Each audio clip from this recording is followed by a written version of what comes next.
Welcome to This Time in History, guys. I'm Matthew, and we're here again with the Ward 11 virtual debate. With me, as always, is my co-host, my partner in crime, Ebony. Hey there.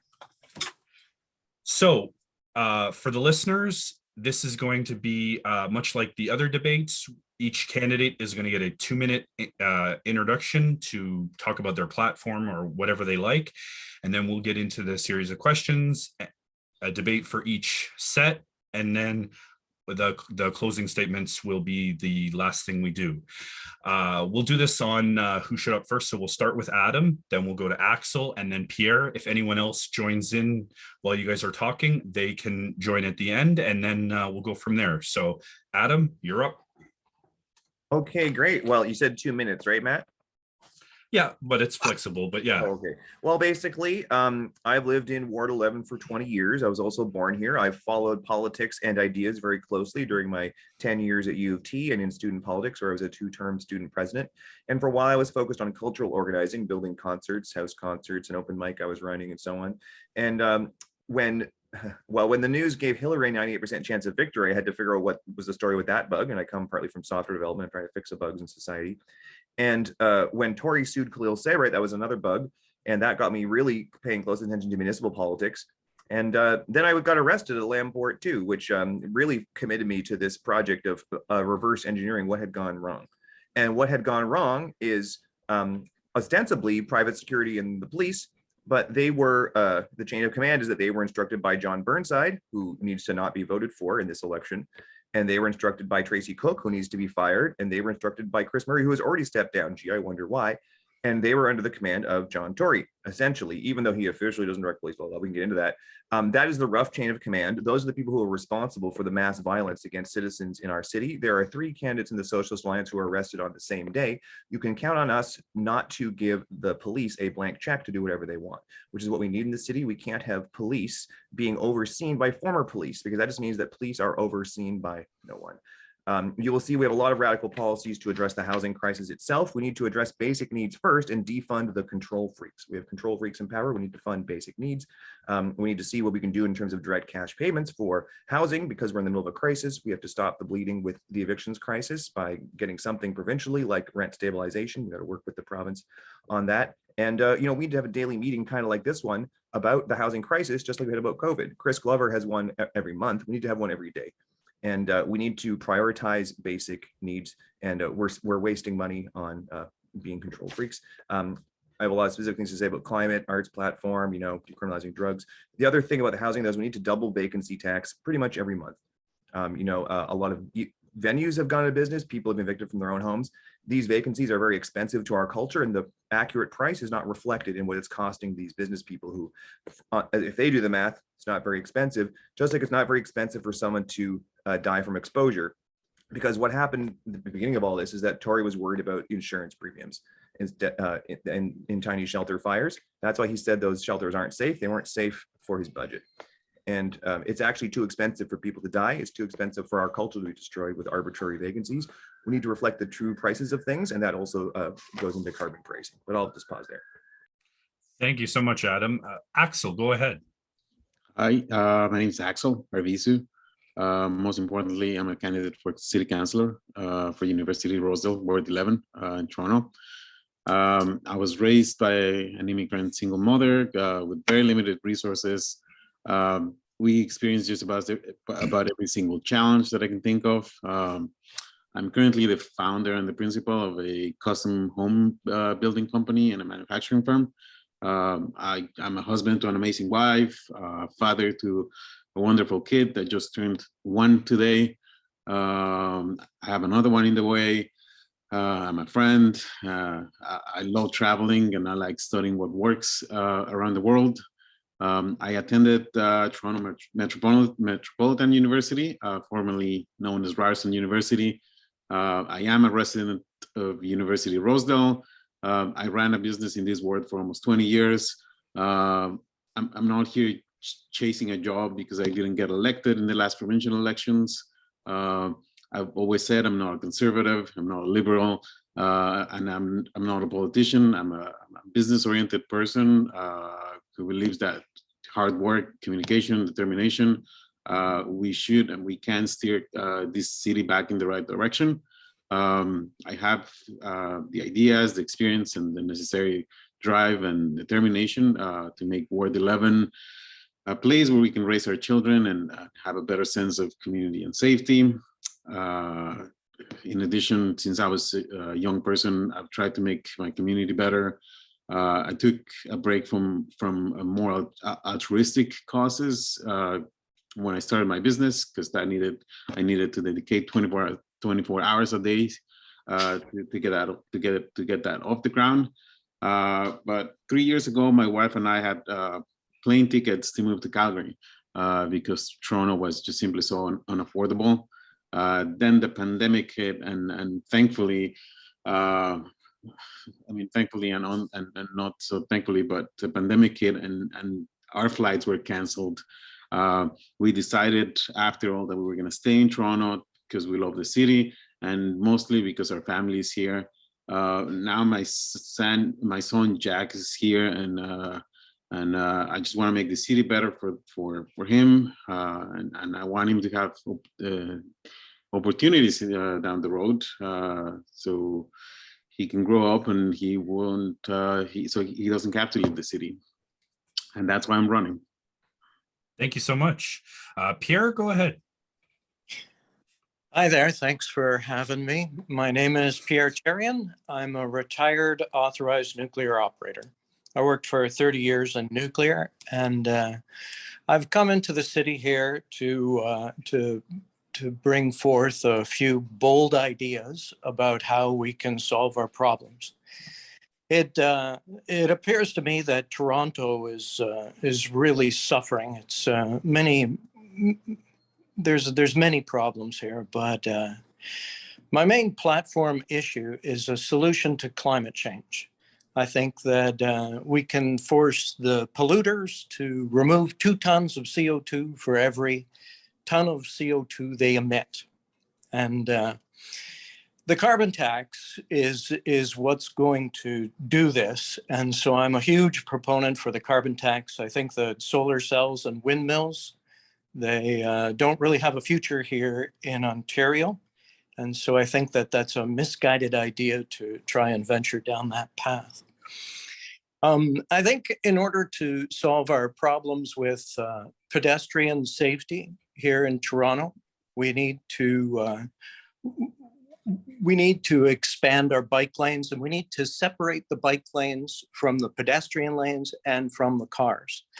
And for gridlock, I think we need massive new tunnels. I think we have to bury the Gardiner at long last, and the Don Valley Expressway as well, and others. The Spadina Expressway should be built, I think.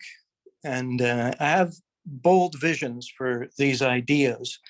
I think that we should do the same with transit here in Toronto. I think we should have a bold new scheme to use federal infrastructure money for these underground expressways and for new subway lines. I think that Toronto needs to be served by a rapid high-speed rail link going from Quebec City right through to Windsor. And I think we need to make the stop for that probably right in Ward 11. The homelessness issue is an issue that can simply be resolved. We don't have to fight. We don't have to fire anybody. I think that what we have to do to resolve our homelessness issue is put housing first. And we've got to make sure that we just simply fund it completely.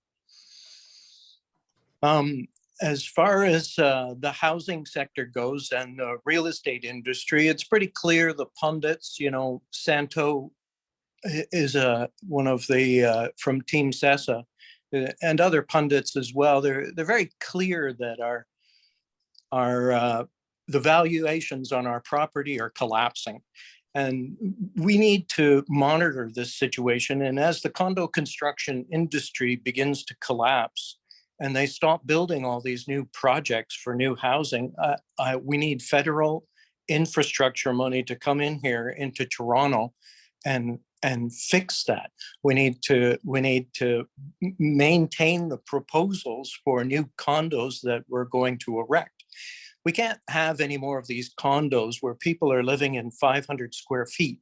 I think we've got to raise the minimum size limits for these condos so that new immigrants coming into Toronto can have a more reasonable life here in Toronto. Anyways, those are most of the issues that I want to bring up, and I'll look forward to your questions going forward. Well, thank you so much.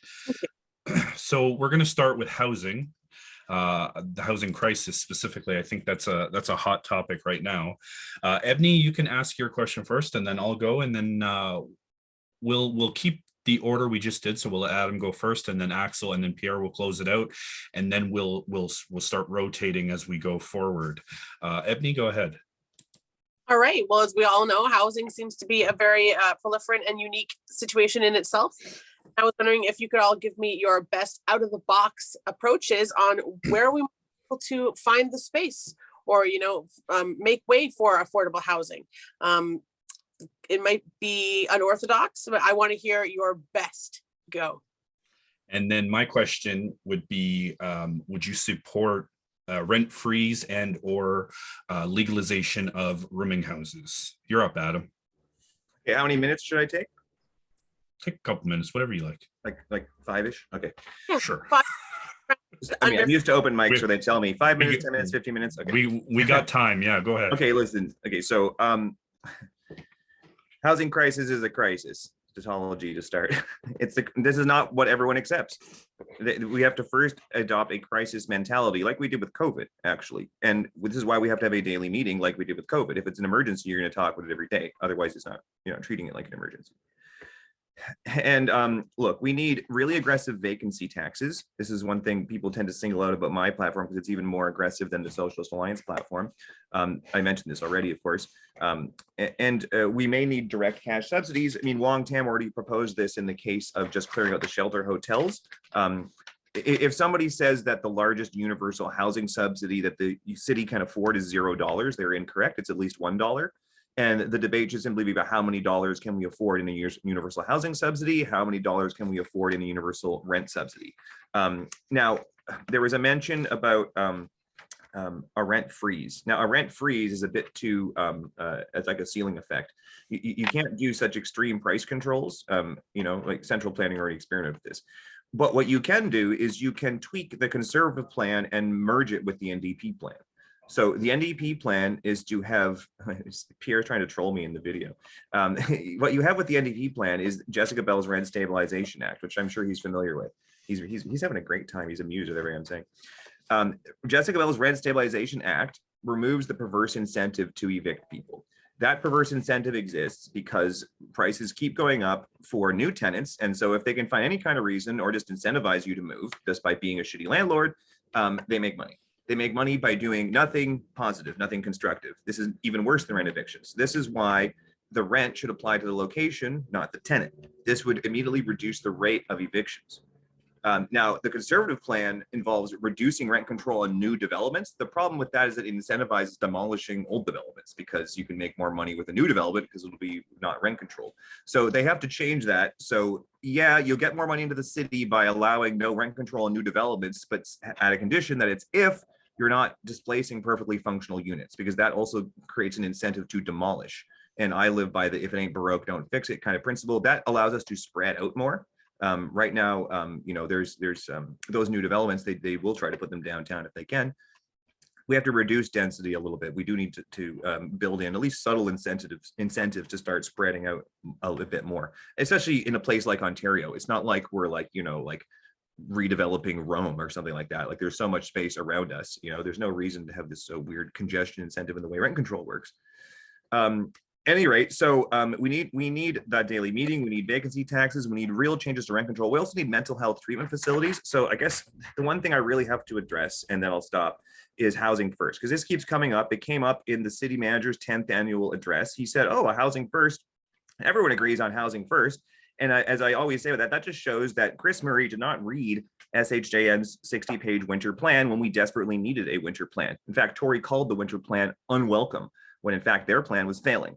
SHJN's winter plan is actually great. You should read all 60 pages of it. I am going to do something unusual and just read you what I put in the chat here. This is very important. This is what SHJN said. They are the experts, not me. They say, Housing First is a failed policy in Toronto. Housing First requires that people be unhoused for 6 months before getting access to many supports. In the midst of a housing crisis, this is an inhumane policy. They want to adopt a compassionate and universal homelessness policy, abandon the ideologically driven neoliberal policy of Housing First, which forces many people to become and remain unhoused for 6 months before accessing additional supports. Housing First programs like that focus on chronic homelessness, quote unquote, which directs programming resources to people who have been unhoused for 6 months or longer. This means that the gendered nature of homelessness is not probably taken into account, as unhoused women are less likely to be acknowledged and as unhoused and therefore less likely to be given access to services. And then they summarize just a little later in the article, yeah, there is substantial evidence that the high rate of chronic homelessness in Toronto is a consequence of the housing crisis. With housing prices so high and incomes, especially so low, many people cannot find housing. Housing First policy means that many people have to be homeless for 6 months and experience the likely violence and trauma associated with this before they qualify for additional assistance. Housing First is therefore a failed policy in Toronto. They put that in bold in this article. He doesn't even, the city manager could have skimmed this article and seen, oh yeah, this group who's looked at this problem in great depth, releasing a 60-page report, put it in bold. Housing First is therefore a failed policy in Toronto. They should be screaming it because Chris Murray couldn't hear them, but it doesn't matter because he's already stepping down. Thank you so much, Adam. Axel, you're up.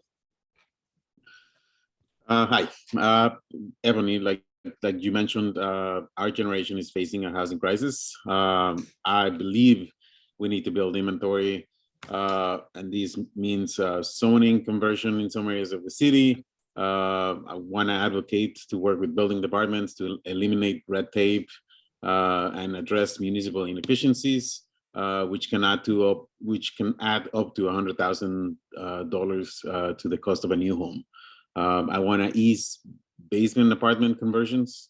I plan to improve alternative housing options such as laneways, garden suites, so that families can stay together and or cool down the renters and sellers market conditions. We also need to take a closer look and fixing the backlog at the landlord and tenant board. Investors and homeowners are scared to put their units in the market because they're afraid that they might have no recourse if they get a bad tenant. And it goes both ways. Landlords and tenants should not have to wait more than a year to get a hearing. I do support a cap on rent increases, and the resources to subsidize housing should be allocated to the people that really need it. Matthew, I also support the legalization of rooming houses. Thank you so much. Pierre, you're up. Oh, you're on mute. Yeah, there we go. Sorry about that. Yeah, so my idea is pretty short. The Toronto real estate industry is undergoing huge transition right now. The valuations on property are about to collapse. The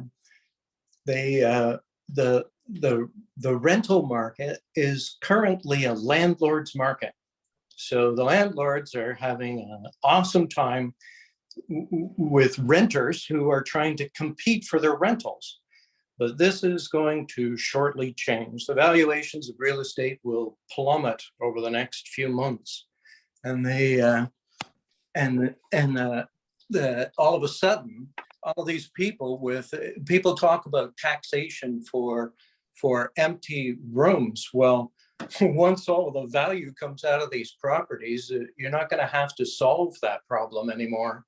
The value of rents, the price of rents is going to drop in comparison with the massive inflation we're being affected by right now.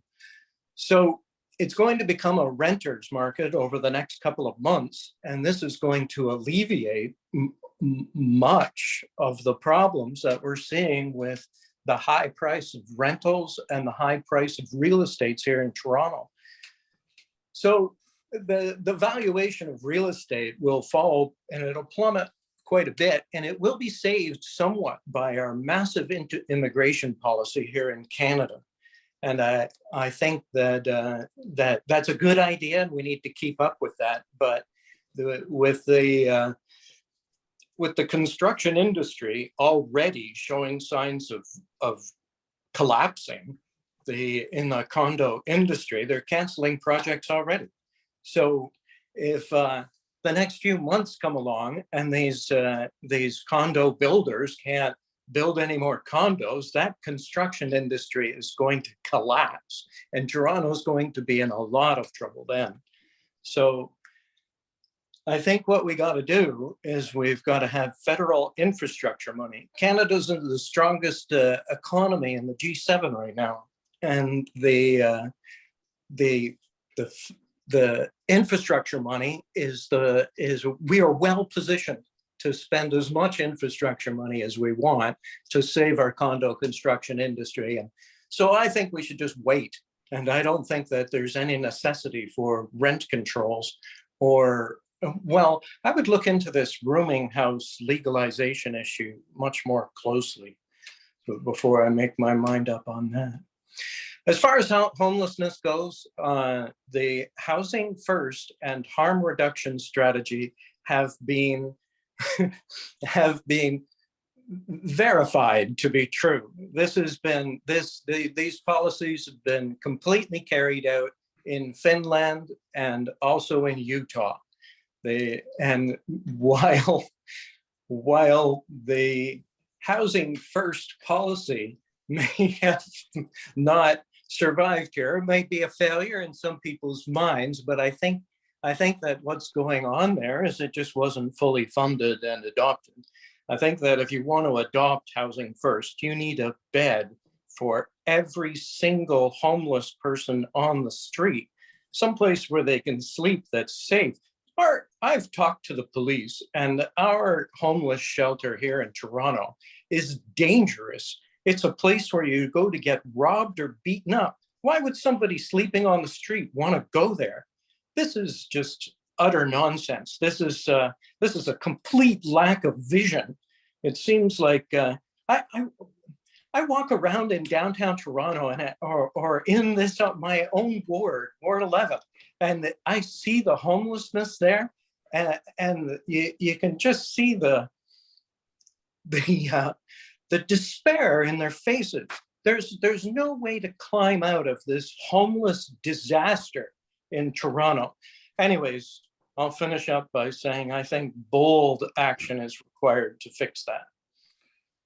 Thank you, Pierre. And before I let you guys debate for a few minutes, I just want to add that I did a recent debate today, and I was told that the city has 26,000 empty vacant units, and we don't have 26,000 unhoused people, as far as I know. The estimates, right. the estimates around 8,000, but it could be a little bit higher as well. Because I know you guys are passionate about climate. I was also told that the demolishing companies that demolish the land so that condos are built pay no carbon tax. They don't pay into it. You guys are free to debate. You can unmute and start where you like. All right. Housing First is not a failed policy. It's been why did they say that? What explains them saying that? What are you blabbing about? Make sense of the report? Keep on interrupting me without waiting for me to finish speaking. Keep this framing. What? Keep the framing that I just suggested of what explains SHJN, the experts, saying that. Yeah, SJN in Toronto has declared Housing First a failed policy in Toronto. So what? It works in Finland. It works in Utah. It's a proven policy that works. It's not proven to them, so why aren't they convinced if the proof is proof? You know, because I haven't gotten there yet to tell them what to do. Yeah, well, you could have read the report last year and written them then. Why the report is garbage. Chris, it's based on based on a failed housing policy that you have already told me has Murray failed. Hasn't read it. John Tory hasn't read it. It's required reading, guys. No, it's not. Only 60 pages. It's not that hard. Pierre doesn't do There's the no research, need to send him. read it. There's a better policy. Axel is just letting us destroy each other now. Axel, what do you think about housing first? Give him a shot. That's my strategy. Smart. Divide and conquer. Now, Yeah, have at her. Just let her go. I spoke to a city Thanks, councilor from Axel. Brantford who said we need treatment facilities, and that's not housing. That's something else that some people need first. This is what I was saying in the chat. What about, Well, sounds to Sorry. me like 26,000 empty units in and amongst a collapsing real estate industry is going to resolve a great deal of that problem. Real estate Tax is vacancies. not collapsing at all. Mark my words, you can bet all your money, it's not gonna collapse. and the 26,000, I was to understand, I could be wrong, and I'm wrong a lot, but I was to understand that the 26,000 are rental units that are vacant. I wouldn't be surprised, honestly. The greed of the economy right now, it doesn't surprise me at all. Nope. Right where I'm living right now, as soon as the people who were living above me left last, I think it's the end of July, end of August, they renovated the unit and it sat empty for another like 10 months. Just now they've moved their son back in. So like they were trying to get me to move out of my unit, saying that they wanted to give their unit, this unit that I'm in, to their son. And I kept saying, why don't you move him in upstairs? Apparently they have 2 sons, so I'm still not off the chopping block. But yeah, you know, it's a situation I see a lot is the rental price they give you for just the top half of a house. We're looking at like $3,000 already, just for the top half of a house. While they live cozy in the basement, you're paying off their mortgage and lining their pockets with some spending money. This is a corrupt practice. Being a Yep. landlord can be an ethical job. If anything, it should be a public service, and it should be nothing more than that. Okay, Anyway, vote for Ebony. Campaign. Sorry.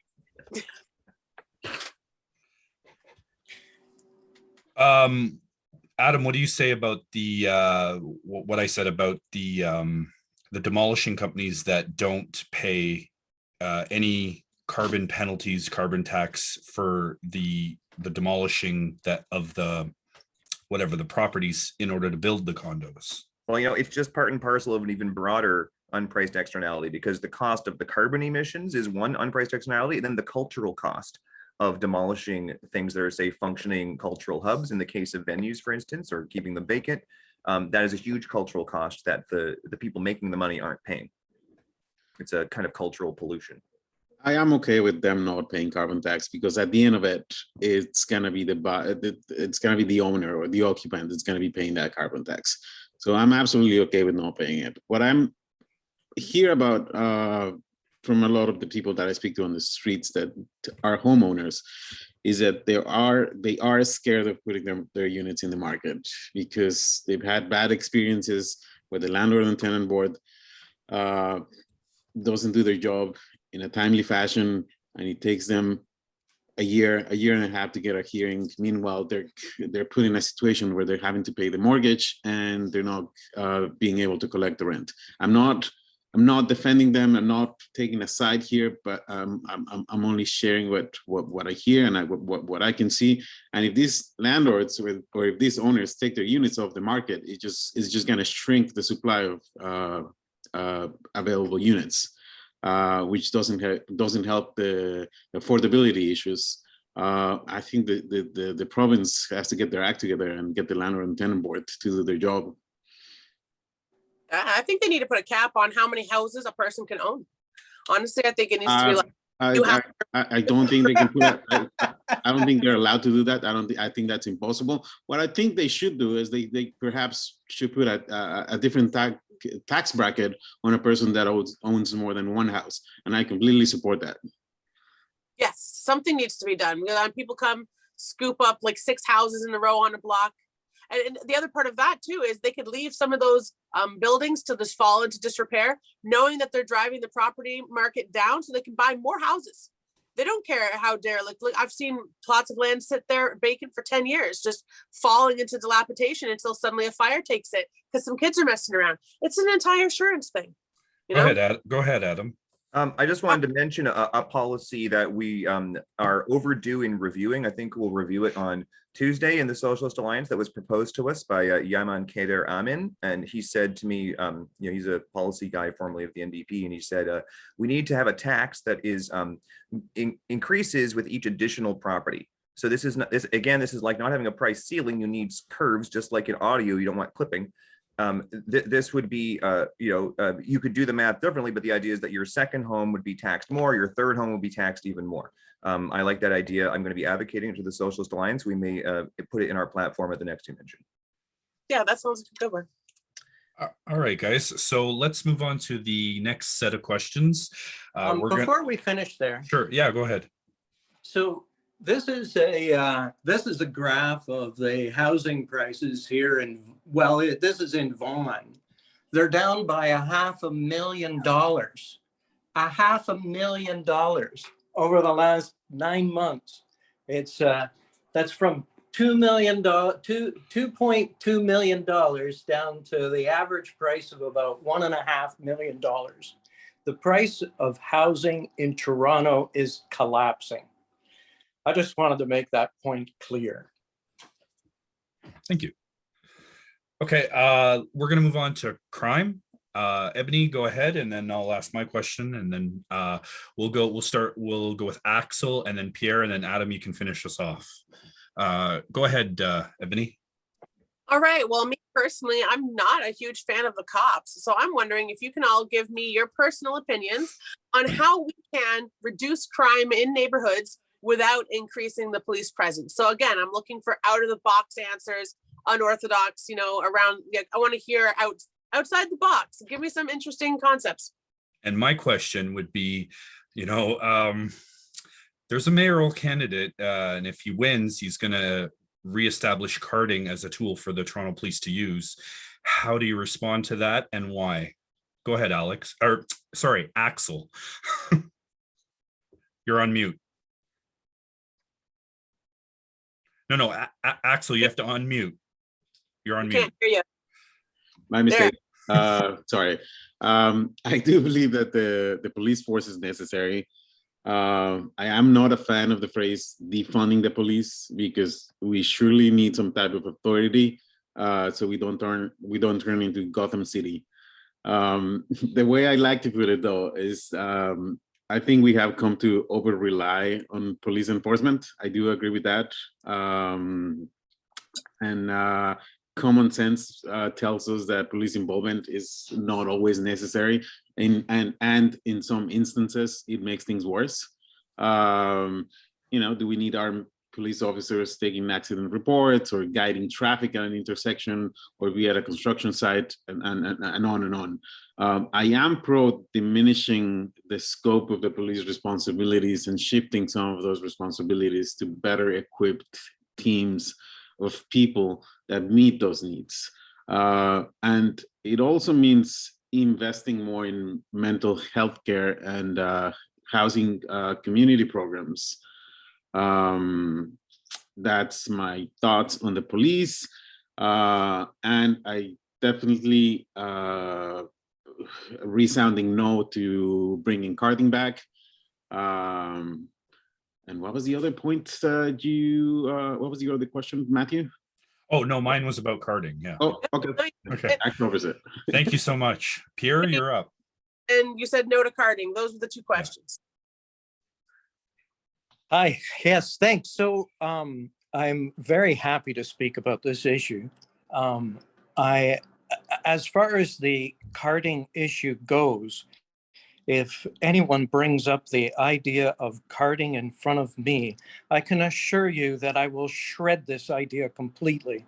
The idea of the police being able to go up to anyone in public without any reason at all and demand for ID, I think that is what the Germans did in Germany in World War II. I think that this is unbelievably racist. I think that the carding thing has to end. As far as police funding goes, I think it is possible to defund the police. And I think that there's a way to do it. And how you do it is you decriminalize drugs. I think that the war on drugs is a war on our own people. I think that when we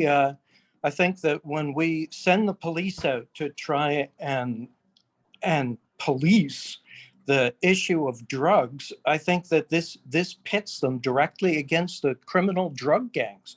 And so the police are spending all of their time chasing around all these gangs, all these shootings in Toronto, all of this, a great deal of crime in general, but also there is a tremendous sex slave issue operating right here in Toronto, where young women from good families are taken away and kept drugged in hotel rooms to have sex with people.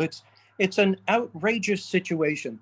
I think that decriminalizing the drugs, I think that that's going to, and providing a known supply of drugs that do what you expect them to do. Getting a joint of marijuana with a fentanyl in it, or whatever it is, whatever drug it is you buy, it's laced with a lethal dose of fentanyl or other drugs. It's unacceptable. So I think that the drug supply needs to be made secure, and I think that by making a secure drug supply that people know they can go and get, it will be cheaper. They'll find the drugs they want and be able to do whatever it is they choose. The prohibition of drugs must end.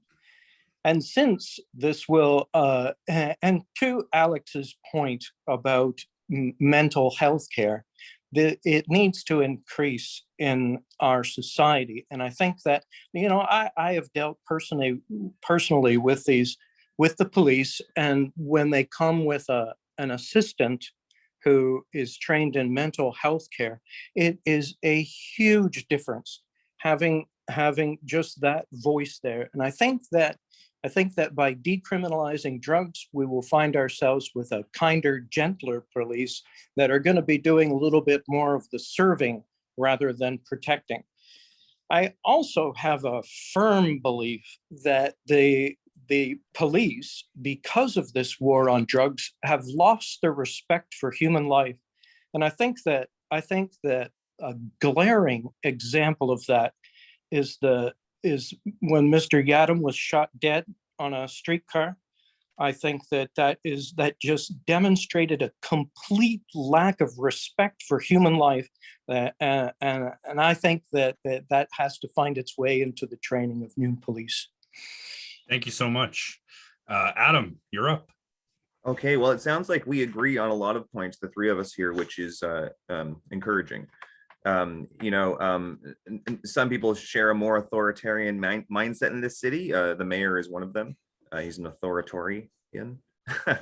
What I will say, that I guess nobody said it explicitly, that we kind of circled around it, is the idea that we can reduce crime by defunding the police because the police are committing crimes. This is, there was a false binary in the STARS vote compass question where they said, like, oh, are you like willing to cut property taxes even if it means decreasing services? Well, a lot of that money is being spent on disservice. So you can cut disservices first before you cut any services and save a lot of money that way, because they were not serving me the way the police acted on those days, say at the major encampment clearings, nor were they serving really much of anyone except the people who benefited from the film contract they had to fulfill in Alexandra Park. I'm going to go through a couple points here for my platform. If you look on my blog on Substack, Adam Golding on Substack, I have a post called What I Told the Cops. It contains 2 depositions that I gave to the Police Services Board while I was at the time facing charges of obstructing police. But as you can see, I was actually helping them. There are 2 police in my family, Neil Hurtubise, OPP up in Aurelia, and my grandfather was a police officer before he was a civil servant at Borden. So I and my mother was a victim of domestic abuse, and police saved her life multiple times. So I do not believe that a complete defund, at least in one election cycle, can be feminist, because you have to gradually replace those functions. That being said, I want to mention that in addition to us agreeing here, every candidate in the Socialist Alliance has signed on for a defund of at least 50%. Okay, and 3 of us were arrested on the same day by essentially former police who were managing police in those evictions. We are all committed to oversight of the police. Almost none of the incumbents are, because after those encampment clearings happened, Leighton and Matlow proposed a judicial inquiry into what the cops did. The only incumbents running for re-election who voted for it are Gord Perks and Josh Matlow. There are zero other incumbents that you should vote for if you want any kind of police oversight or defunding. Do not vote for anyone who is currently in office other than Gord Perks and Josh Matlow. That is the only way you can have a defund vote. Now for a few specifics. Radical police reform does involve cutting by at least 50%. As I've been fond of saying, if Doug Ford can cut council in half, we can cut the cops in half. And we should spend more than half of the budget on violent crime. That is the only thing that justifies the police having monopoly on violence, is that they're supposed to be addressing violence and reducing it. Often they're causing it. There should be democracy at work for police, but only after citizens have police oversight. So if the police have something immoral, there should be that they're being told to do, there should be 3 safeguards. The public should be able to vote it down. A public council should be able to step in real time and say, hold on, stop the presses, stop the production line. We are the people. We have hit the pause button on the cops right now. That should be something that there should be a quorum set, that enough people should be able to set up at a meeting that they can call at any time and say pause. And the police should be able to do the same thing. They should be able to take a vote amongst themselves and say, hold on, this feels fucked up. Because it did feel fucked up, I'm sure, for most of you officers who were there on the ground at those encampments. I'm sure you're as traumatized as many of the people you traumatized. It might take you years of therapy to understand it, but you should have been able to say no as well. And I said this to a young girl who worked for Star Security. I said, don't you understand they're going to do this again next week? You don't have to be here for that. And when I saw her at the next clearing and she was on shift, she couldn't make eye contact because she knew I had told her, and I could tell she didn't want to be there that day. And almost nobody wanted to be there that day or any of those 3 days. But the police have to be able to say no only if the people can also say no. And individual officers need the ability to say no and be conscientious objectors. One of the things I proposed to the Police Services Board is that you should test every officer to see if they will reject an unethical order. Officers today fail that test miserably. We need ranked ballots monthly on the police budget so you can have public consultation. For some reason, Leighton and Wong Tam, when they had a budget town hall, I proposed this, they said, oh, that's a feature because politicians are so corrupt. Basically, you can't trust them having any kind of direct influence in the police budget. Well, that's the only way the people are going to have any influence in the police budget. So unfortunately, you have to actually address corruption in order to have your politicians regulating the police as well. We should maybe decentralize police training rather than centralizing in Ulmer, a bit of a monoculture. And a central point of the MSA platform is no cops in schools. That is, and of course, decriminalizing drugs. I just want to emphasize, I agree with that. I mean, my mom lived in Rosedale. She was there the night they evicted the entire building. I'm definitely on board to decriminalize all drugs. By the way, there's toxic incentives, like even drugs that aren't criminal, that are like, you need a prescription to get them. People should have the autonomy in most cases to experiment rather than needing to be like diagnosed as ill before they can try a certain medication that might help them, because that pathologizes, what is oftentimes just mental diversity. Even if someone does want to fit into a different mold using a drug in order to succeed in a certain job, you don't need to tell them that they're fucked up or that they're broken. And that goes also hand in hand with decriminalizing drugs. And oh yeah, we should repeal the no camping bylaw. Criminalizing essentially camping in parks, making it illegal, so to speak, is no good. And there's a lot of other stuff in that bylaw, by the way. We're all bylaw violators, including Councillor Bradford, who admitted to drinking in parks and voted to keep it illegal anyway. That's against the bylaw. Being in a park after midnight is against the bylaw. Swearing in a park is against the bylaw. We are all, every last one of us, filthy bylaw violators, but there is differential enforcement. That is what the Toronto Ombudsman found. One of the ways to reduce differential enforcement is to gradually repeal laws if they can't be rejustified, because consent must be renewed to all laws unless the law itself encodes a principle of consent. So I wouldn't propose that something like Roe versus Wade expires, but other laws that aren't about consent must expire if the consent is not renewed. And that reduces differential enforcement by reducing the total number of laws. We need a lot of methods, though, to reduce differential enforcement. That in itself is its own kind of crime. And that concludes my remarks. Thank you so much, Adam. The floor is yours, guys, if you feel the need to add anything to this topic.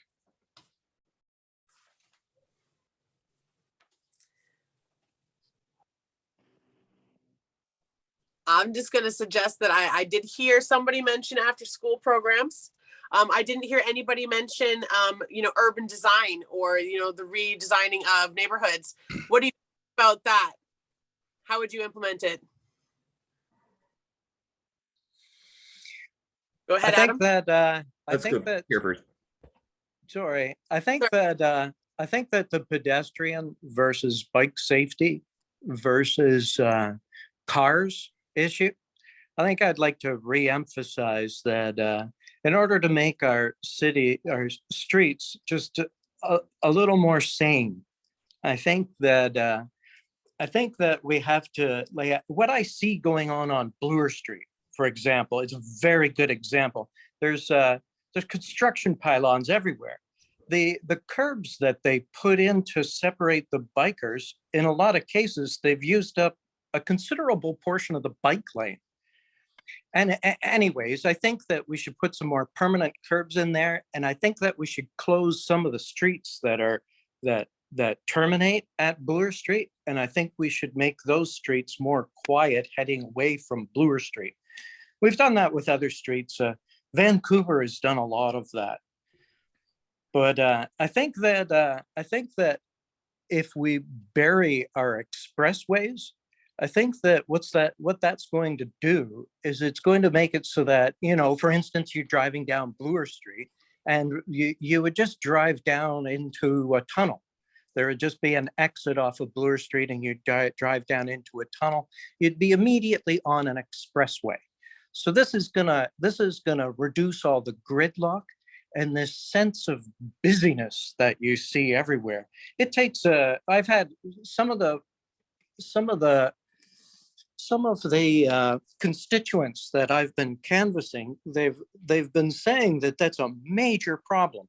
They live in that Bloor area. Some of them are on Shaw Street, and they're saying it takes them an hour to get to the expressway. Well, you know, for people who don't want to bike or walk, they just want to drive in their car, they need some sort of sanity too. But if we bring them out of the traffic mix, if we bring a lot of cars out of the traffic mix, that'll reduce a lot of the gridlock and make our, but that's just a few ideas that I have to make things a little more peaceable on the streets. All right, thanks, Pierre. Anybody else? I just wanted to remark. Oh, go ahead. Just bringing it back to what you were saying, Ebony, we need to allocate resources to mental health, to facilities, like you said, that give people speedy access to mental health, invest in communities, community organizations. So where are we going to get that extra money? Where do you figure, like, I have a couple of ideas that I'd like to suggest to you, but for instance, homelessness.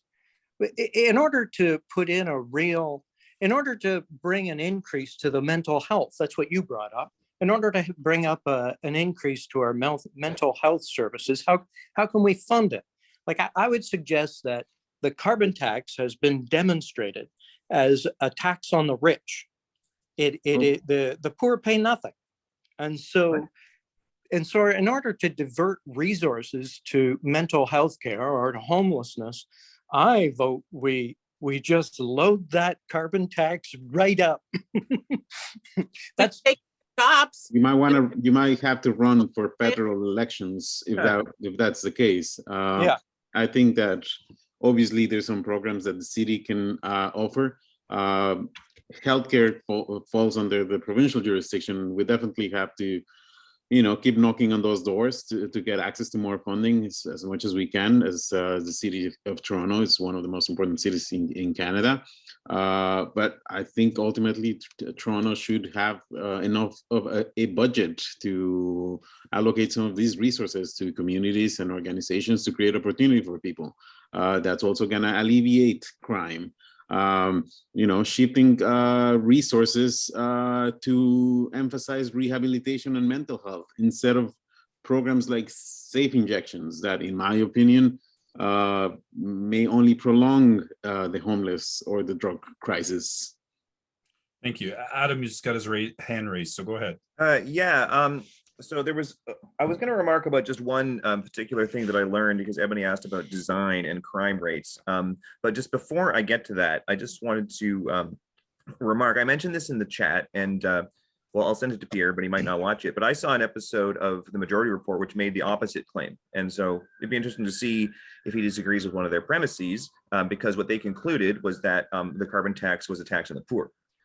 And what they said was you shouldn't tax a molecule, you should tax the rich.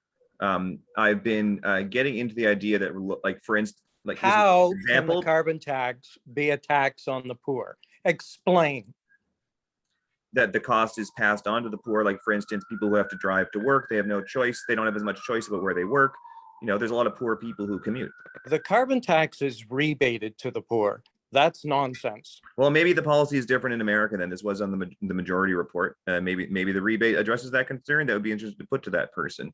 Well, we're talking about a Canadian carbon tax. And if politicians here in Toronto, if City of Toronto politicians are demanding a carbon tax to fund homelessness and mental health care, I think you're going to catch the ear of the Prime Minister. I think that if civic and provincial authorities begin to agree that the carbon tax can be made to fund transit and homelessness and mental health care, I think we're going to say, load her up. Well, yeah, the devil is definitely in the details. I think we can probably agree that we should only accept carbon taxes, which are taxes on the rich. Yeah. Yes. Good. Well, okay. So anyway, I agree with you, Adam. Great. Okay. Well, that aside, I just wanted to mention something I learned at Chris Glover's homelessness work group. Ebony, you were talking about sort of design and crime rates. And basically what I learned is that NIMBYism is the cause of its own complaint. Now, let me explain what that means. There was a researcher who came into Glover's homelessness work group. I should remember his name. I'll have to look this up. And he had previously been homeless, and he was a graduate student doing research on homelessness. And he was addressing the common stigma, the idea that encampments or shelters or food banks in your neighborhood will increase the crime rate. Having shelter beds, people think, oh, if you install this shelter, you're going to cradle this crime in my neighborhood. And the question, the implicit question at least, is like, is that a stigma? Is that fair? Is that an unfair stigma? Is it true? You know, because there is such a thing as a crime rate, it can go up or down. And what they said is that it's only true in the presence of NIMBYism, because if the NIMBYs won't accept shelters in their backyard, the shelters all get concentrated into a few neighborhoods. That's right. Sorry? That's right. Yeah. And so what they said was that what you have to do is you have to spread it out, but you can't just spread out the shelter beds, you have to also spread out the services. So they said in the long-term plan is to decentralize the beds and the services, so you spread it out through the city, and so you don't hit that threshold where there then becomes a spike in crime. And that's also because these people lack social mobility if they're not around anyone who can sort of pull them up a bit. If you put all the poor people in one place, well, they can't loan each other any money to do anything, can they? You know, who are their investors? You know, at any rate, so they proposed doing that. Now they also had a plan to do it, to get it started. They wanted to put sort of little homes on wheels, not the Khalil style ones exactly, but pretty close actually. He's working on shelter vehicles now, in green pea parking lots. And they had a deal with green pea, at least theoretically worked out. It was going to be costed that it was, you know, going to basically save money. But then the building code came in and said, actually, for this to be legal, you have to spend 10 times as much. The thing is, the building code does not have any fines or anything if you have no walls and no ceiling and no floor and no door. The completely null structure does not violate the building code. This is an idea I would probably run by some finer legal minds, but it's interesting to me to consider, what if you expanded the building code to include the null structure, so that the building code would actually fine people for or fine sort of the government for not providing housing to people. This is kind of like doctors prescribing food instead of drugs. It is out of the box. But I think that you could actually, you know, include the null structure in the building code in this. It would be unacceptable to have no structure around someone. Thank you so much. Yeah, housing is a human right. I'm there for that, Adam. Yeah, I hope. So let's move along to our last set of questions. I did previously call this City Hall culture, but I'm going to rename it. We're going to call it cleaning up City Hall. Ebony, you go ahead. And I actually have 2 questions, but I'm going to let you go first because ladies first. And then you guys can answer the 3 questions and then we can debate, because I think this is going to be a little bit of a bigger discussion. Go ahead. The gravy train. How about that one? Do we feel like city councilors are paid too much? And then on top of that, do they get too many perks? We're talking parks pass, bus pass, free parking, cabs from certain events, and even housing subsidiaries. Is this fair? And my two questions, the first one is actually brand new. I've never done this in any of the debates because this just happened. Should a sitting councillor who's running for re-election and criminally charged be allowed to continue his re-election bid? And as Adam pointed out earlier, there's a public outcry based on her role in the encampment clearings in Trinity, Bellwoods, Alexandra, and Lamport. There's a community outcry to fire Tracy Cook, who's the interim city manager. How do you respond to this and why? We'll let Pierre go first, and then Adam, and then Axel, you can finish it off. Go ahead, Pierre. Wow. So there's 3 or 4 big questions here. And so Ebony had the assertions about whether counselors are paid too much or not, and whether they're compensated correctly or not. I would say it looks about right to me. 115 grand for employment. That's not much to me. Context, sorry, Tracy Cook, who we're talking about. I'm laughing because Adam's done changed his name.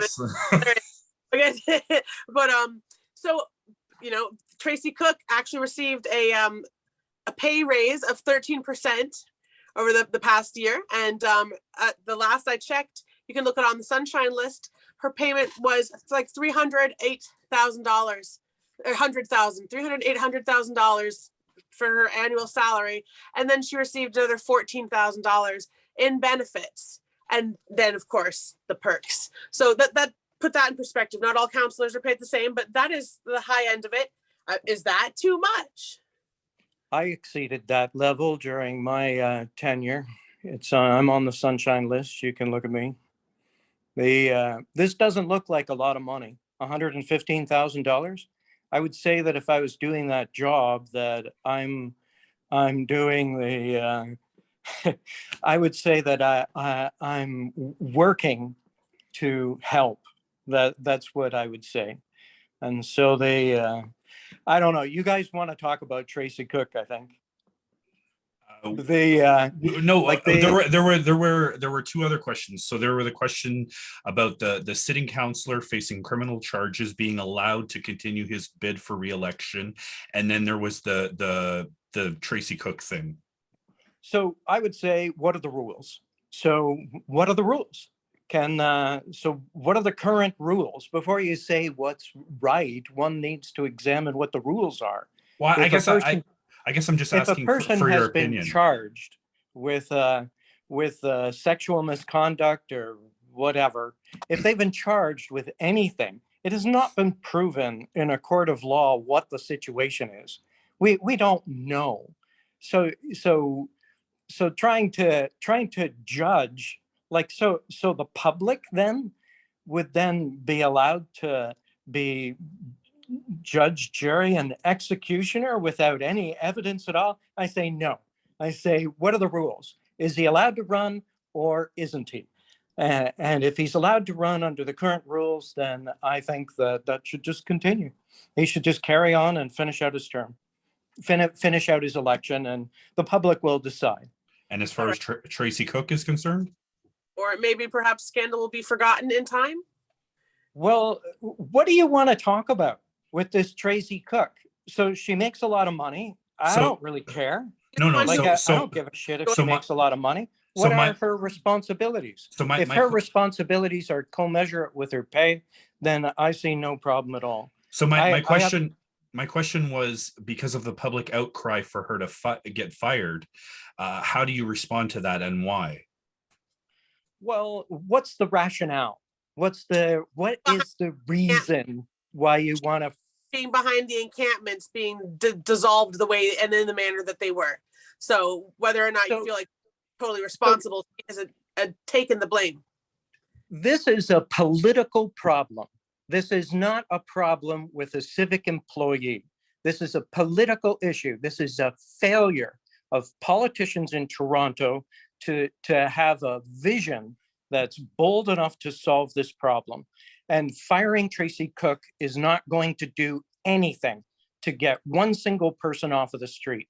If you want to get the people off the street, then you need to copy Finland's idea. You need to have some place for them to go first. You can't pull people out of their tents. Living in the street, you've got families living in the street. You simply can't pull people out of their tents and do what they executed. This is a political issue. The politicians have no way to solve it. They have no vision, and they simply haven't resolved the problem. The problem is that there's no beds. You're unsafe. You'll be robbed and beaten up. This is in the opinion of the police. But how can we tell those people who are living in homeless encampments that they're supposed to leave the tent that they're in, or the cubicle they've built, or whatever, the plywood thing? Like, how can we tell anyone to leave those places when we have no place for them to go? These people are suffering mental illness. They have no address. How can you get a job when you're living on the street? There is no way out. This problem has to be solved, and the solution is by applying housing first with a funding mechanism. Well, it's obvious. Fund it with the carbon tax, fully funded. We need to bring this to the Prime Minister, and we need to. Have you walked down Hastings Street in Vancouver? I can tell you right now that Trinity Bellwoods is a fucking paradise next to Hastings Street in Vancouver. It is just a disaster, and they've given up trying to clear them out. It's impossible. So I just simply won't deal. I'm not going to get into some sort of hatred for some person, a city manager, trying to do her job under impossible circumstances. She without a political vision to end the homeless crisis in Toronto and in Vancouver and Calgary, Montreal, Halifax. This problem needs to be ended. We cannot look down our noses at these people anymore. These people are no better and no worse than anyone else in our society. We have to help them. Thank you so much. Adam, go ahead. Oh, I thought it was Axel then me. Oh, Was that what you said? if you want to pass it to Axel and go last, you I'm, can I'm, do that. I'm sure you have a lot to say on Tracy Cook. Do you want me, Axel, before you start, do you want the questions repeated? I think I got them. Okay. And my answer is quick. Counselors do get too many perks. I think if you're getting paid over $100,000 and you can't afford to buy your own TTC pass, there's something wrong there. I don't know why they get a housing allowance. They're supposed to live in the ward that they work, that they represent. So they do get too many perks, and they should be banned. Or I would beg to differ on that. That's not true. You can. That's why you got to speak. That's Speak why you got to speak before. Well, I thought it was a debate. No, it will be a debate. Just once everyone answers the questions, then it's an open floor. It's a free for all. Shots fired. On the, I'm sure you're asking your question about being able to continue running as a candidate because of the news of the deputy mayor, Michael Thompson. I do think that he morally needs to resign, and he should remove himself from the run. However, I do think that there's a due process, and unless he's found guilty before a court of law, he doesn't have to, and moral and it's right for him to stay his course. Although morally, I think 100% he should resign. On the firing of Tracy Cook, I am indifferent. I think that if you want her fired, you should do that at the next election and do not vote for the mayor, Tory. Thank you. Go ahead, Adam. Okay, well, on the gravy train, Counselors make what I often refer to in the case of many professions, what I call don't bribe me wages. And this calculation is left out of most people's assessment of this, but it is there in the people who are setting the wages because, well, they may have experienced bribes themselves for one thing, and they know at what price they were bribed at. It doesn't mean they want other people to be bribed. They just want maybe, and this is in the case where they have someone who would be bribed themselves, and there's other people who would never accept a bribe, and they definitely want other politicians to have don't bribe me wages. If you only paid city councilors, minimum wage, it would be very, very, very easy to bribe them. Someone who makes a little bit more than minimum wage would have a bit of extra to give them, so to speak. And the benefits, the perks, because they're not as fungible as money, like I actually like the perks more than the money because the only way for them to use the perks is for them to actually use city services. So basically, because if you said, imagine you're a TTC marketer essentially, and you say, what could you do to make someone who makes 120 grand a year take the subway instead of an Uber? The answer is almost nothing, except you could make it free. Then they might do it. But you know what? You still like the TTC pass is such a funny thing because I'm wondering, has anyone ever seen a city councilor on the subway? I actually think back in the day, I saw David Miller on the subway. Good for him. I don't know if he paid for the pass himself, but so basically that perk is not being used. If anything, we should pay the city councilors to take the subway so they know what it's like, except that's not what it's like. What it's like is that you pay $3.25, and that $3.25, because of the diminishing marginal utility of money, is worth a lot more to you than $3.25 is to them. So if anything, I mean, you could have a system where counselors have to pay the same percentage of their salary for everything, but that's, radical price controls. I'm not that kind of socialist. I just like social programs. Anyway, so the gravy train is maybe a bit counterintuitive. You might think that them being paid so much is corruption, but them being paid so much actually prevents corruption because it's what I call it, don't bribe me wages. Michael Thompson, Pierre said something like, oh, handing it over to the people to become judge, jury, and executioner. Well, I mentioned in the chat at that time that something called Condorcet's jury theorem is relevant there. What Condorcet proved during the French Revolution is that if each voter is better than chance, as the size of the jury, if each voter is better than chance, you can make the jury arbitrarily accurate by making it arbitrarily large. That doesn't mean there won't be a temporary dip as you add jurors, but basically if you need 90% accuracy, you can keep adding jurors and you'll eventually get there, as long as the jurors are better than chance. So now this raises the question, is a randomly selected citizen better than chance at assessing the guilt of Councillor Thompson? Maybe not.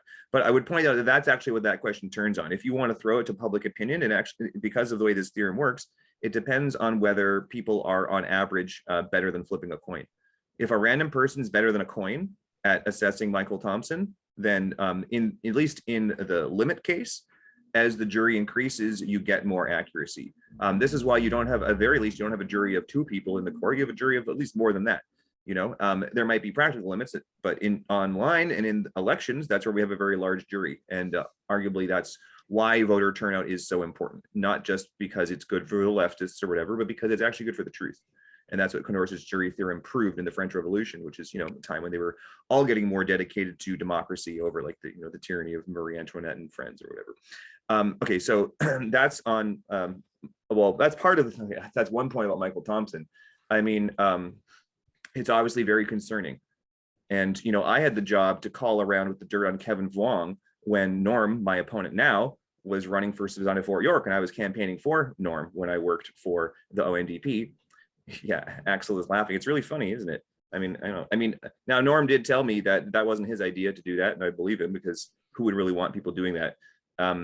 But it was someone's idea, and that's what we did. We cold called people. Some of you, if you live in Trinity Spanna, may have received the calls that said, guess what? We've got dirt on Kevin Vuong. And I mean, we didn't actually say it like that, but that's, that's my summary. And one woman said, wow, that's amazing news. And I was like, no, it's not. What he's saying.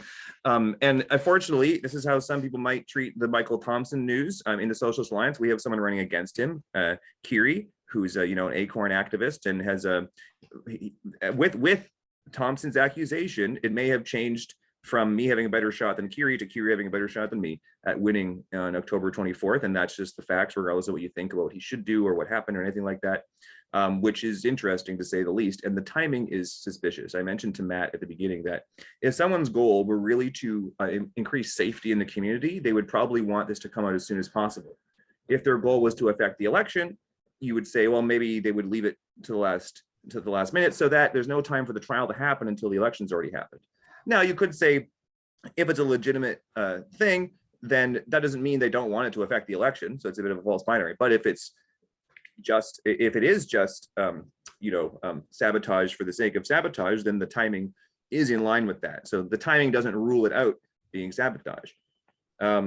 And I would say we should all watch it very closely. It is reasonable for the public can't unhear what it's heard. So they will factor that into their vote. And I think if anything, it behooves us all for there to be more information that reaches the voter. Because right now people are going to act on a prejudice. And the faster the courts can do this, the better. But as I was saying, the timing was clearly chosen to make it impossible for the courts to provide us with that information.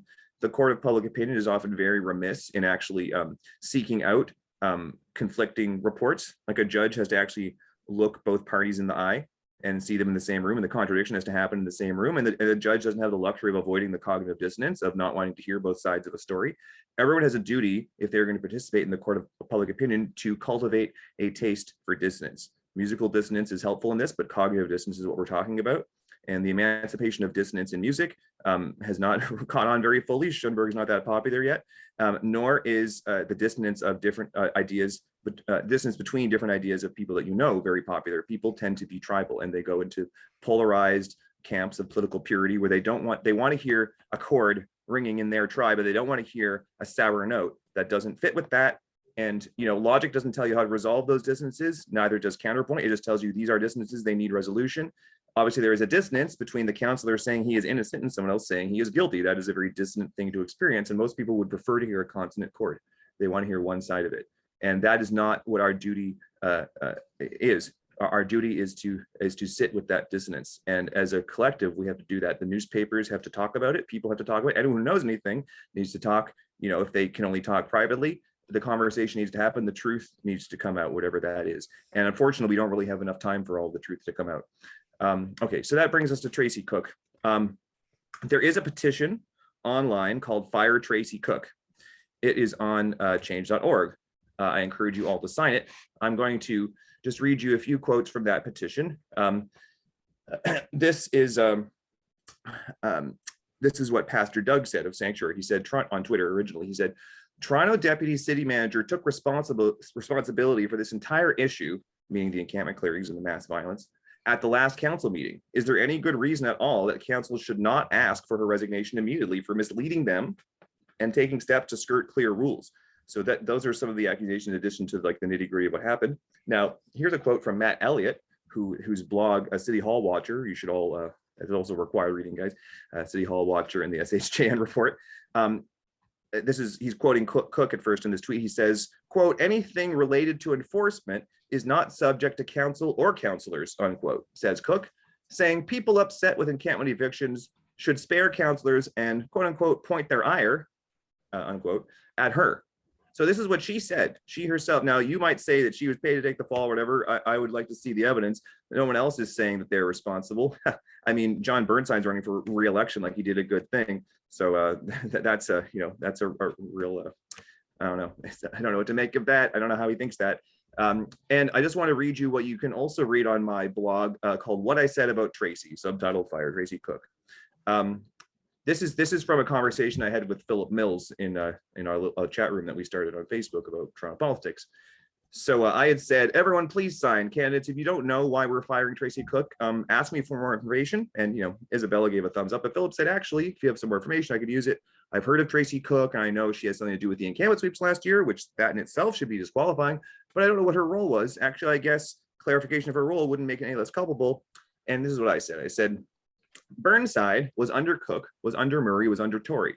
For those events, the zero encampments motion came from Holy Day. The links in the petition are very important, as is all of the general footage in the hashtag Evict John Tory playlist, which documents all these events. If you want to be an informed voter, please watch the entire playlist. If we could Clockwork Orange strap everyone down and make them watch it, Tory would lose in a heartbeat. Okay, so this was one of my answers, I said to Philip, to the STARS vote compass. Quote, all of the candidates of the socialistalliance.ca are committed to defunding by 50%, along with a number of specific reforms. You can also see my personal recommendations for police reform at my blog. You can find the song for the council in half and cut the cops in half. The price tag for ongoing encampment enforcement is approaching 50 million, the last I heard. Police spending should go exclusively toward reducing violence. Sleeping in a park is not a violent crime. One measure of the effectiveness of police spending is its effect on response time. Encampment enforcement could only have impaired response time by wasting funds fueling the control freak fantasies of the likes of Team Tory, including Mayor John, Chris Murray, Tracy Cook, and John Burnside, all of whom are authoritarians who need to go. Thank God Murray is already stepping down. Other than him, these are all former cops working for the city manager. No wonder we manage our city with such a heavy hand. And another response I gave to the Star, I was one of over 30 activists arrested on the scene at Lamport 2, the violent mass eviction of the Lamport Stadium encampment. Lamport 1 was a mere attempt the city had made before being fought off by activists and before passing a zero encampments motion, along with a unanimous motion to take a quote unquote human rights approach to encampments, conveniently passing over the idea that housing is a human right, and then violently clearing 3 large encampments, Trinity, Alexandra, and Lamport 2, all to the tune of tens of billions of dollars. I was there all 3 days after the motion, and the scene was always horrific. People who had 5 objects to their name now had nothing. A young girl's arm was broken by the police. I met a professor a few moments after police had given her a concussion. As I explained on my blog, the city manager's office gave those with a moral compass no option but to object, and the police had no option but to follow through. So your city manager's office could have predicted what ensued, except they forgot that people who have a moral compass still exist in this city. Dozens of people were arrested, directly harmed, ticketed, or charged at these 3 violent mass evictions, which ran contrary to the will of the people in that we had just had a unanimous vote to take a human rights approach.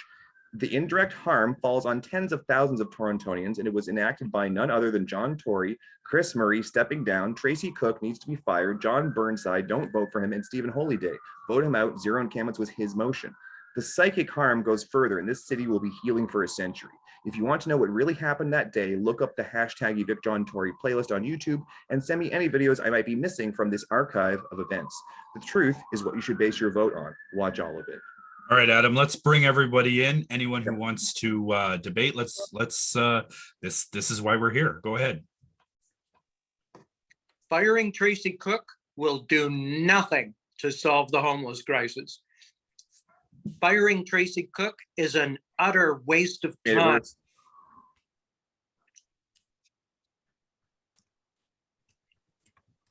She made it worse. Firing her makes it better. She's going to keep making it worse. You also have to penalize that behavior. Otherwise, someone else will think they can do that and not get fired. Penalize what behavior? What are you talking about? She said, if you don't like how the encampment clearings happen, you should direct your ire at her. That's right. People are upset. And she said, what do you have that makes any sense about why she's not doing her job? She's just doing her job. Whose fault is it? It's yours. Excuse me? Yeah, you. Why? What did I do?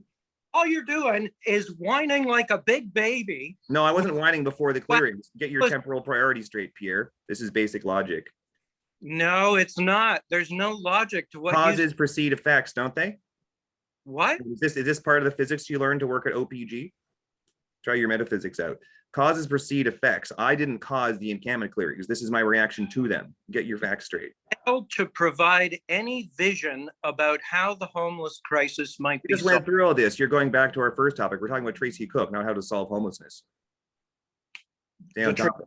Issue is about homelessness. You said the again. This is stunting the creativity of your thought, which is usually quite enjoyable.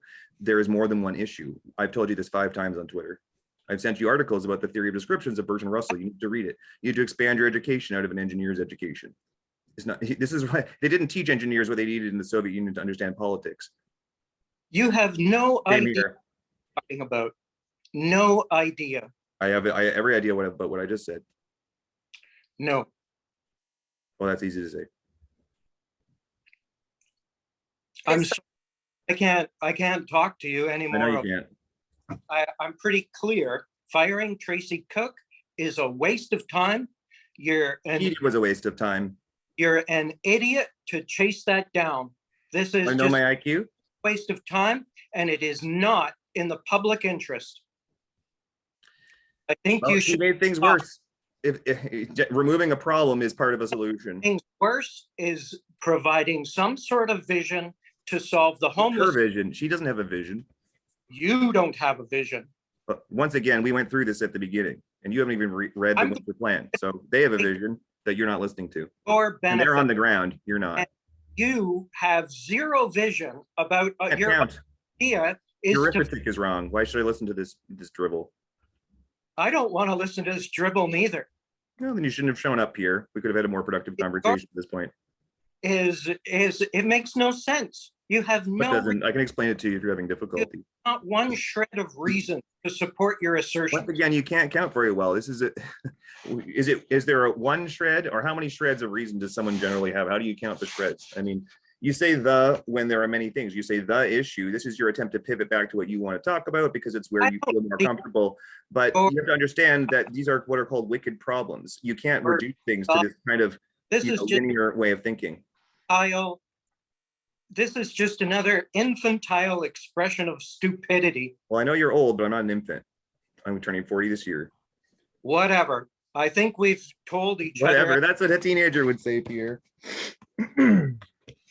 Now he's being infantile. Okay, Axel, do you want to jump in or? Probably doesn't. I do not. This is quite entertaining. Like I said, if somebody wants to fire Tracy Cook, they should vote John Tory out of office in the next elections. John Tory is doing an excellent job. Oh, I'm not sure that opinion's gonna fly. But yeah, as long as you don't want to see John Tory in, we've got to do something. What was it you said, Matt? A vote for John Tory is a vote for John Tory. And a person who does not vote is also a vote for John Tory. There we go. So things have not been working the way we've been doing it. So I think it's time to mix it up and shake it up. Also, But everybody is entitled to their own opinion, and I respect that. Now, let's move on. We're going to do a closing statement. Adam, why don't you go first? Axel, you can follow, and Pierre, you'll close, and then we'll be done here. Go ahead, Adam. Ward 11 voters, you'll note who didn't come out to this debate. And I'm not going to give them any more free advertising. You know who they are. But what you might not know is that they all don't live here. And that's one reason they didn't show up this debate, because they want to have that conversation. Now, they will have that conversation if they show up on Monday at Cecil Community Center, where I imagine Axel and Pierre will be there. And I will certainly be there. Some members of the Socialist Alliance will be there. Maybe some of our other candidates will show up. You can ask us your questions casually afterwards, of course. I will stick around. I'm not going to, debate and dash. Is that a crime? I really encourage everyone to find every way that they can participate. I last read out that Tracy Cook letter or article on an event that we are having on Sunday that you can all attend, viewers and candidates alike, citizens, non-voters, illegal immigrants. Sundays at 6 p.m. Socialist Town Hall. We had a very long conversation. We talked about a lot of this stuff. We're going to do it every week until the election. And I'll see you there at Socialist Town Hall Sundays at 6 p.m. Thank you very much. Axel, go ahead. Just following up on Adam's remarks. We're all residents of University-Rosedale. You should vote for somebody that has your corner. We're not here, or I'm not here chasing a job or trying better luck because I wasn't elected in the last provincial elections. We need leaders that are not in love with the fame or the power or the money, but they're in love with justice and humanity. Go out and vote. It doesn't matter who you vote for, but I hope you do give me the opportunity to work for you and make Toronto a brighter city. Thank plug you. your socials. Where can we find you guys on the internet or social media? What are your websites? My website is my name, my last name, axelarvisu.com. Thank you. Pierre, go ahead. Yes, thank you for having me. I appreciate the opportunity to express my view.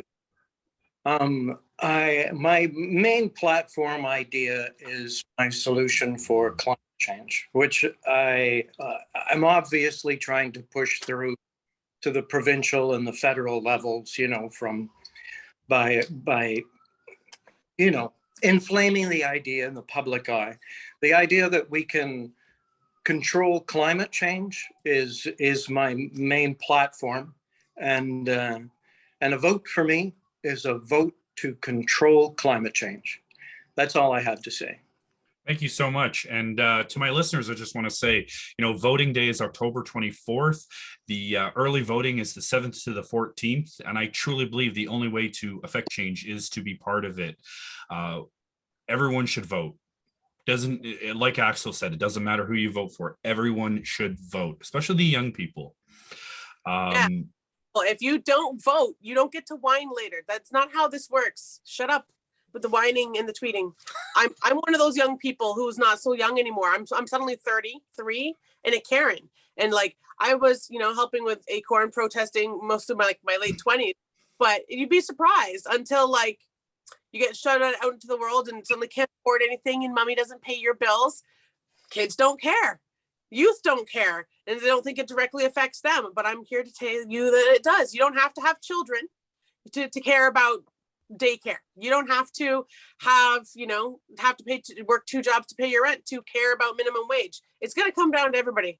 Everybody has to pull their weight here and everybody's got to get out and vote. Thank you, Ebony. And I want to thank you guys all for coming out and doing this debate. I really love it, and I'm excited to see what happens for the city of Toronto and for Ward 11. And that's all for tonight. Thank you guys so much for coming.